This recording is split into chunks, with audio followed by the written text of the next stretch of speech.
Eu já estava num trelelê, batendo papo aqui com o doutor Alfredo Lara. Hoje vamos falar sobre a cirurgia ortognática.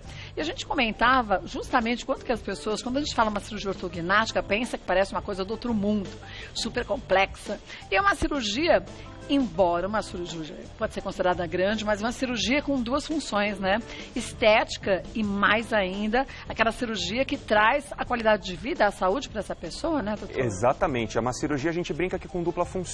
Você, em primeiro lugar, está buscando a função, mas, consequentemente, você tem uma melhor estética. Quando você posiciona os ossos na posição que eles deveriam estar, a estética melhora. Isso é natural do ser humano. Estava me explicando durante o intervalo, para mim e para a tia, que o crânio da gente já diminuiu demais, né, com a evolução e tudo mais. Tá num máximo que consegue ter, assim, um mínimo, né, de espaço para um crânio tão grande.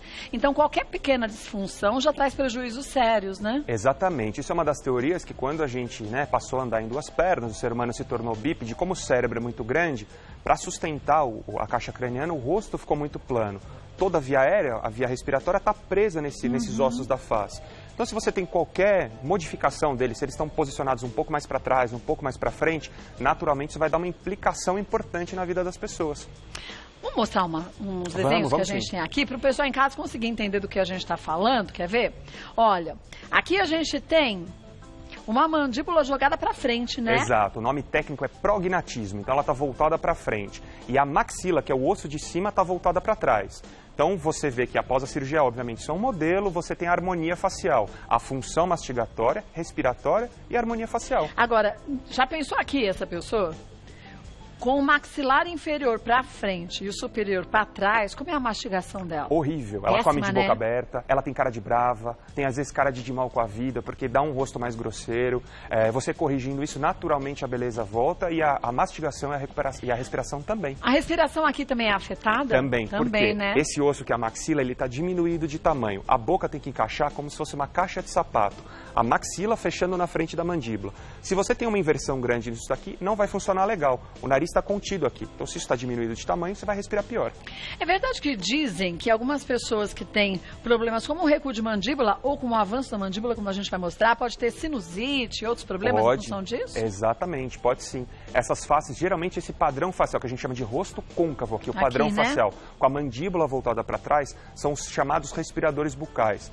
A história começa lá na infância, aquela criança que respira mal, que ronca, que baba, que não fecha a boca, ela não teve os cuidados necessários e o rosto acaba crescendo de uma maneira desigual. Então, todo o nariz, as vias aéreas também se desenvolvem de uma maneira ineficiente, elas não vão funcionar bem. Agora, aqui pode trazer a apneia, né? Você estava me dizendo também, Exato. Né? Esse é o padrão facial mais implicado com a apneia do sono, que são aquelas paradas de respiração. Então, a gente estava comentando aqui no intervalo, existe aquele mito que a pessoa vai morrer afogada à noite. Isso é mentira, ela tem, por outros problemas, uma abreviação do tempo de vida, que pode chegar até 15 anos. E esse é o padrão facial mais implicado. Então, diminui o tempo de vida em 15 anos? Até 15 anos os estudos mostram, até 15 anos, né? Mas é muito, né? É muita coisa. Para algo tão fácil de ser resolvido, né? Exato. Então, pessoas que não têm queixo, se vocês começarem a pesquisar, geralmente essa pessoa ronca, respira mal, ela tem que ser avaliada com carinho. Bom, vamos para os nossos mitos e verdades. Depois aproveite para mandar suas perguntas, que o doutor Alfredo já vai esclarecendo para a gente. Vamos ver a primeira delas, qual é? Durante a cirurgia, a mandíbula é fixada com placas de titânio e pinos. Parafusos é o nome técnico, exatamente, como se fosse uma marcenaria. Parece uma coisa super agressiva, né? Pelo contrário, com a evolução da medicina e das técnicas cirúrgicas, a gente teve essa facilidade. Antigamente, a gente amarrava com arame, tinha que amarrar a boca da pessoa, era um verdadeiro caos. Hoje isso mudou. Eu tenho até aqui no modelo, só para simular, obviamente. Porque a cirurgia não é feita na parte externa, não do rosto, né? Não, ela é toda interna, então a gente não tem nenhum corte externo, ele é inteiro por dentro da boca.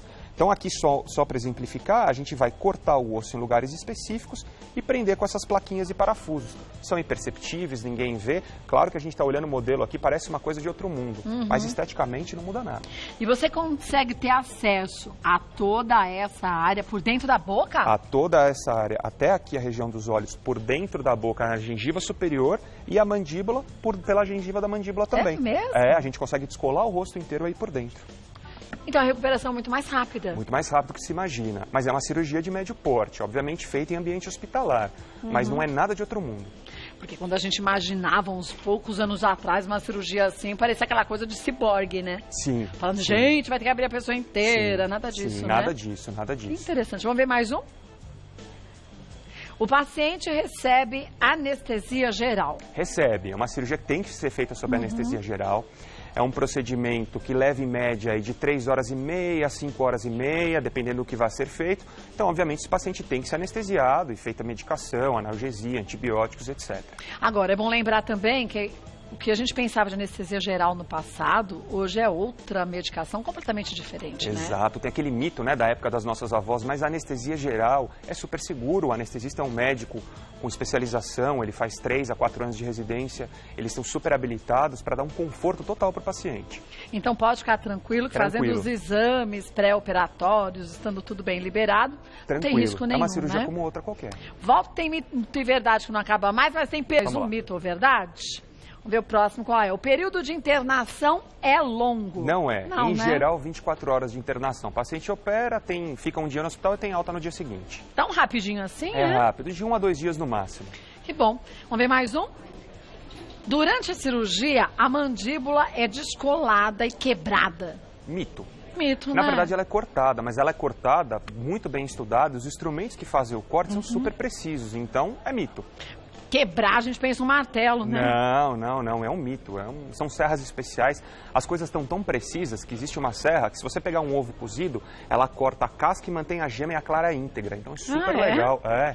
A gente tem, acho que, uns desenhos aqui, umas fotos. É aquele que a gente mostrou, só que parece que mais intenso, né? Mais intenso. Essa maxila tá mais ainda jogada pra frente, né? O que a gente chama isso é o prognatismo. Então, a mandíbula, que é o osso de baixo, voltada bem pra frente, a maxila, que é o osso de cima, voltada bastante pra trás. Lembra que eu expliquei da caixa de sapato? Tá o inverso. Você tem uma caixa muito maior do que a tampa. Então, dá esse ar de boca aberta, mastiga com dificuldade, cara de bravo, etc. Vamos ver a próxima? Gente, essa gengiva, Glória Pires tinha algo similar. Existem algumas pequenas diferenças. Você pode ter um excesso de gengiva ou um excesso do osso, que é a maxila. Um excesso de dimensão vertical, que é o nome técnico disso. E visualmente parece ser tudo uma coisa só, né? Parece uma coisa só. Cabe ao especialista, claro, diferenciar um de outro, mas isso é totalmente passível de correção. Olha como o sorriso fica mais harmônico. Mas, na grande maioria das vezes, é a mesma cirurgia que é feita? É a mesma cirurgia que é feita. A gente corta a diferença que, além de posicionar, a gente tira uma fitinha de osso para diminuir a altura desse osso, que é a maxila aqui. Então, tira-se um segmento dele e ele passa a caber na boca. Agora, com o passar dos anos, vamos dizer, um adolescente pode fazer essa cirurgia? A gente começa a liberar a cirurgia quando o crescimento craniano está completo. Então, existem trabalhos que mostram cirurgias em adolescente, mas, idealmente, 17, 18 anos é a idade para a gente começar a fazer. Mas, com o passar dos anos, você tem que fazer a troca de alguma coisa? Não, esses materiais são biointegráveis. Então, você consegue colocá-los e não tem que retirá-los, salvo raríssimas e honrosas exceções. Mas, em geral, não. Eles não apitam em catraca de aeroporto. Você pode... não? Você... Passa na porta do banco, não vai ficar apitando? Não, isso é um mito. Você pode fazer ressonância magnética. Eles são pensados para isso. Mas a ressonância magnética, quando tem placa, não dizem que a gente não pode fazer, porque senão explode? Não, mas esse metal ele não reage. Ele é feito para isso. São mais metais como ferro, com cromo, com níquel, não essas placas cirúrgicas de titânio. São as mesmas placas, guardadas as devidas proporções, utilizadas em coluna, em ortopedia, que já se usa há muito tempo, né? Elas são em dimensões menores e adaptadas para a cirurgia, mas são exatamente as mesmas. Quer dizer, não vai trazer risco nem problema algum, pelo contrário, só solução, né? É lógico. A gente tem perguntas que surgiram, foram muitas, por sinal. Vamos ver a primeira delas, de quem é? Da Tatiane. Tem uma mordida errada e não gosto da estética do meu rosto, pois meu queixo é projetado para frente. É necessário usar aparelho antes de realizar a cirurgia? Vamos falar que quase em todas as vezes, sim. O aparelho vai deixar a mordida de uma certa maneira, para que quando a gente consiga operar e esses dentes encaixarem. E uma dúvida, essas pessoas vão ter que utilizar o aparelho depois. Em geral, elas ficam de 6 a 8 meses com o aparelho antes, fazem a cirurgia com o aparelho e usam por 1 ano e meio até 2 anos depois. Então, em geral, sim. Alguns casos, Por exemplo, a apneia do sono, a gente não coloca aparelho. Do jeito que está mordida, leva para frente, porque você quer ter um ganho rápido em relação a isso. Agora, lembrar, gente, que aqui é um espaço de prestação de serviços, é para a gente tirar dúvidas, mas coisas muito específicas desse jeito, só pessoalmente, com o médico, Exato. Analisando você com individualidade, dá para saber o que pode ser feito, até tempo de recuperação e tudo mais, sim, né? Sim, a gente dá uma pincelada, um panorama geral, mas existem as individualidades de cada um. Não dá para a gente fazer um diagnóstico aqui com um texto desse, né? Vamos ver mais uma? Próxima. Lilian, minha mordida é pra frente. Como sei se meu caso é para uma cirurgia no maxilar superior ou no inferior? Então ela tem que consultar um ortodontista ou um cirurgião maxilofacial. Ambos estão habilitados a dar o diagnóstico preciso. Alguns casos são corrigíveis apenas com ortodontia, que é o aparelho de dente, outros vão necessitar de cirurgia. Mas os dois profissionais conseguem dizer o que está errado. Tá. Vamos ver mais uma? Ana, vai fazer 3 meses que me submeti a uma cirurgia ortognática. Estou muito feliz com o resultado. Os edemas só duraram a primeira semana. Porém, estou com dormência no queixo. Essa falta de sensibilidade é normal? É super normal. Normal? Então, quando você corta o osso, você vai esticá-lo, trazê-lo para frente ou para trás. Os nervos saem internamente, que dão uma sensibilidade na face, como se fosse um conduíte. Então, eles são esticados. Eles entram numa espécie de latência. Eles ficam adormecidos. E demoram para voltar. Eles podem demorar, geralmente, de 6 a 8 semanas para voltar, mas até 6 meses para voltar. Há algumas ocasiões, você tem que interromper os nervos, então essa perda de sensibilidade acaba acontecendo para sempre. Mas não é nada que incomode muito o paciente. Mas e a dor? É grande? Quer dizer, já que você tem essa amortecidinha, Exato. Nessa área a dor é menor? Aí é que tá, a dor é muito leve, porque o período que você deveria ter dor, que você se recupera da anestesia, da cirurgia, perdão, que são esses primeiros 2 meses, você não tem dor, porque está anestesiado. Então a cirurgia não dói. Ela incomoda porque incha bastante. Ela comentou que os edemas diminuíram. Eles diminuem o grosso em 3 semanas, mas o processo do desinchar pode levar até 6 meses para se completar.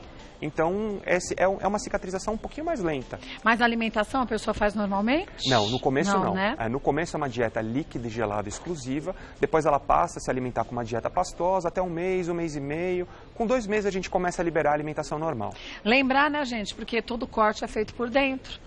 Todo corte feito por dentro. Então, e dentro da boca, a recuperação, a cicatrização é muito mais lenta, né? Muito melhor, acredite se quiser. Mas ela é um ambiente úmido, quer dizer, não dá pra gente comer um alimento em pedaços que pode contaminar, não pode né? contaminar. Então, esse é um risco importante. A gente, às vezes, recebe alguns pacientes, você fez higiene, a boca não mente. Você olha dentro os pontos com resto de comida, etc. Então, tem um pedaço de misto quente lá dentro, já aconteceu né? comigo, já. Então não pode, gente. Quer dizer, o problema é esse. Se a gente se alimenta, enquanto a gente tem um corte externo, a gente fica de olho com uma coisa que cai e tudo mais, protege. Mas na boca não tem como fazer isso, né? E a gente esquece, né? Tá dentro da boca, as pessoas perguntam, eu posso escovar o dente? Você tem que escovar o dente, obrigatoriamente tem que escovar. Mas da forma correta, Da forma né? correta, orientado pelo seu cirurgião, pelo seu dentista, mas tem que ser feita da maneira correta. Vamos ver mais uma dúvida da Carla. Qual é a idade mínima para realizar a cirurgia ortognática? As cicatrizes são visíveis? As cicatrizes são invisíveis. A idade ideal é a partir dos 17, 18 anos, quando o crescimento facial está completo. E tem um limite de idade para a cirurgia, não? Se o paciente tiver condições, tiver osso, porque alguns pacientes não têm mais dente, não tem mais osso. O céu é o limite.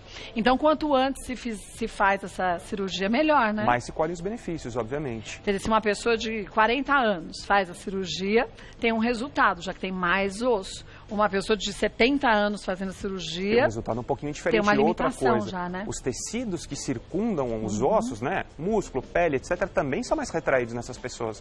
Você tem que fazer um tratamento de pós-operatório um pouco mais significativo. Tá. Vamos ver mais uma? Vinícius, vou fazer a minha cirurgia ortognática no próximo mês. Eu não gosto do formato do meu rosto. Posso fazer essa cirurgia junto com a rinoplastia? Não se deve fazer. A rinoplastia acho que é a segunda cirurgia que eu mais faço na vida. Então, os pacientes me procuram muito para as duas situações. Alguns trabalhos, alguns cirurgiões têm por hábito fazer, mas idealmente você deve fazer pelo menos 6 meses depois. Porque você vai fraturar o nariz numa base que já está móvel. Então, você pode ter uma recuperação inadequada. Outra coisa, se a pessoa pensa em fazer a rinoplastia, a cirurgia do nariz, e pensa em fazer a cirurgia ortognática, o nariz é a última coisa, porque a gente vai mudar a forma do rosto. Então, se você faz antes, você pode adequar o nariz a uma face que vai se tornar diferente lá na frente. E talvez o Vinícius não goste do formato do rosto em função do nariz. Ele fazendo a cirurgia ortognática vai modificar também mesmo a face. E talvez esse nariz não incomode mais ele tanto, Exato, né? Em alguns casos você tem suspensão, o nariz avança um pouquinho para frente, levanta, porque ele está preso nesses ossos. Muito bem. Olha, tem um amigo nosso que fez essa cirurgia, a gente mudou a face totalmente. E o mais interessante que eu encontrei com ele, eu vou falar mesmo, ele deixa, é o Thiago Rocha. E o que aconteceu, gente? Ele não ficou, parecia que ele tinha feito, até perguntei pra ele, Tia, você fez a bichectomia, tirou a bochecha? Ele falou, não. E ele me explicou o queixo dele e tudo mais, como era. E aí a gente percebe o quanto que muda a fisionomia, mas muda a qualidade de vida. Porque às vezes a gente acha que o que mais importa é a aparência estética, mas isso é o que menos vai valer. Exatamente. Porque se a gente não tem uma qualidade de vida boa, de sono, para você ter um dia a dia bom, como que você vai querer depois fisicamente estar bonito, esteticamente, Exatamente, né? Você está bem por dentro e por fora, é o que você colocou. A pessoa vem, operou e ela fala, você está diferente, o que você tem? Você não consegue identificar, você só sabe que a pessoa está diferente. Você fez cirurgia plástica, fez bichectomia, fez algum preenchimento? E não. Olha, vou falar uma coisa pra você, conversa com o seu médico, se você sabe que não respira direito, seu queixo é muito pra frente, é muito pra trás, ou você percebe que a sua mordida não é a correta. A gente comentava no comecinho do programa Eu Fefito, põe a mão, você sente que o seu maxilar estala. Tudo que sai daquilo que a gente gosta, que a gente sabe que é o adequado para a nossa saúde, merece uma atenção especial. Vá ao médico, converse com ele, fale abertamente. Não esqueça de levar seu caderninho com todas as suas dúvidas, porque essas são importantes. Porque uma das maiores partes para um bom resultado aí da nossa cirurgia ou do nosso tratamento é a nossa. É o pós-operatório que tem que seguir direitinho, Exatamente. Né? Embora a recuperação seja rápida, como você disse, né? Em geral, o paciente fica fora do ambiente de trabalho por 2 semanas. Ele consegue voltar a trabalhar em 2 semanas. O que é muito pouco, O que é muito pouco. Vou passar os contatos do Dr. Alfredo Lara, gente. Tem o Instagram, que é @Dr. Alfredo Lara, tudo junto. É um celular, eu posso passar? Pode. 0 operadora 11 98810 0226. 11 98810 0226. Lembrar, gente, que o espaço que a gente abre aqui é de prestação de serviços, é tirar dúvida, é pra gente de fato entender um pouquinho mais tudo que pode ser feito quando o assunto é medicina para nossa saúde e em alguns casos simultaneamente para nossa estética, como hoje. Mas siga a orientação do seu médico. Não ficou satisfeito com um atendimento? Peça uma segunda informação, mas não vá por amigos e vizinhos. Só o médico vai te orientar direitinho como melhor.